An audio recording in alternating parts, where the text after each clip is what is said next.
The U.S. history course has a pretty clear sense of what it is and it is not. It's a little bit different from a lot of other courses in that it only addresses 3 questions. Really, the 3 questions for the course are what have been the struggles and successes of democracy in the United States, what should the foreign policy of the United States be, and what should the immigration policy of the United States be. And in pursuing these 3 questions, it doesn't spend a lot of time with many facts and dates. The reading is lighter than in a lot of other courses that I've taught.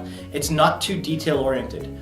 Essentially, the target of the course is to prepare students who are going to the United States for university to be able to be conversant in important topics of the day. If at the end of the course, students have a sense of where they think the United States has and has not been successful in democracy and why, they have a sense of what the United States should and should not do as a country in its foreign policy, and how the United States should organize its immigration policy, that's what we're really after. Knowing all the names and dates of the past is not really the mission. Because when I first went into U.S. history, I assumed that I would be learning about the 1800s and the 1900s. But to my great surprise, I was learning a lot about the current issues such as the justice system and political views, and it's giving me an open mind, which I really enjoy, and I really enjoy looking at more modern issues. Inside the class, I really like the way the present is explained using the past. So, for instance, as I sit here, Donald Trump is a very well-known candidate for the Republican presidential nomination and has made some pretty dramatic statements about immigration in the United States. I love the way that in following the course, we can talk about where does that immigration policy come from? What has been the policy in the past? What should it be? It's very easy to condemn an idea. It's awfully difficult to build one. Similarly, in foreign policy, there are reasons that the United States takes the actions that it does around the world, some good, some not so good, but the fact of the matter is they happen for reasons, and we can look to the past and figure out how those things came to be. So when we are able to connect big turning events in the past, big turning points in the past, with things that are happening in the present. And when we talk about the success and weaknesses of democracy, certainly the presidential election is an easy lens into that. Well, all students are welcome to take the course. It's really designed for U.S. citizens and or students who have lived a lot of their life in the United States and anticipate going to the United States for college.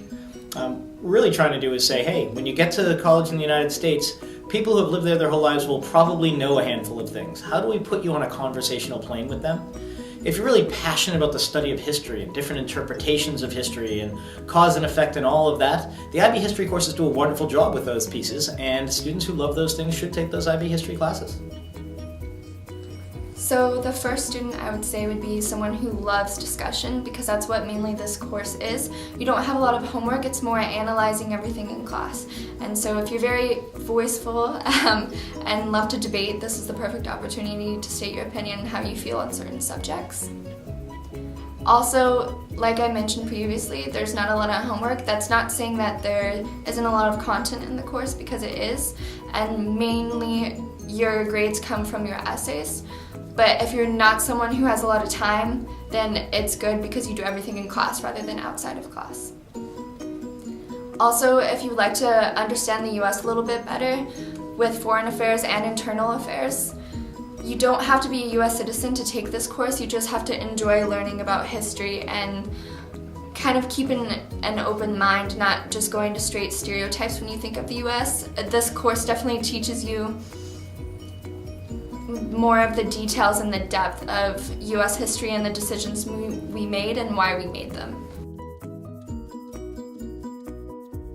It's not just about what you're learning and memorizing the history, it's about stating your personal opinion and what you think of those views or the decision they made and whether it was right or wrong, and I really enjoy that part of the course.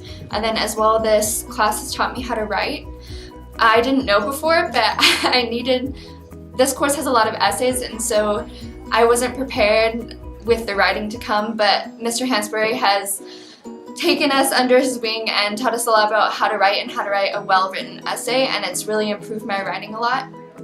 As well as the class has made me realize my responsibility as a person in a new generation and coming up and coming of age. I'm about to be able to vote in the United States, so it's given me a lot about give me an idea of what I need to do and how I'm important and my role is important in the United States, and I need to take it seriously. Almost all of our assessments are written essays. Persuasive writing is really the skill that is prized over all others. It should help students prepare for college writing, particularly in the social sciences. There's a lot of class participation, but I would not say that the class delves too deeply into other kinds of assessments.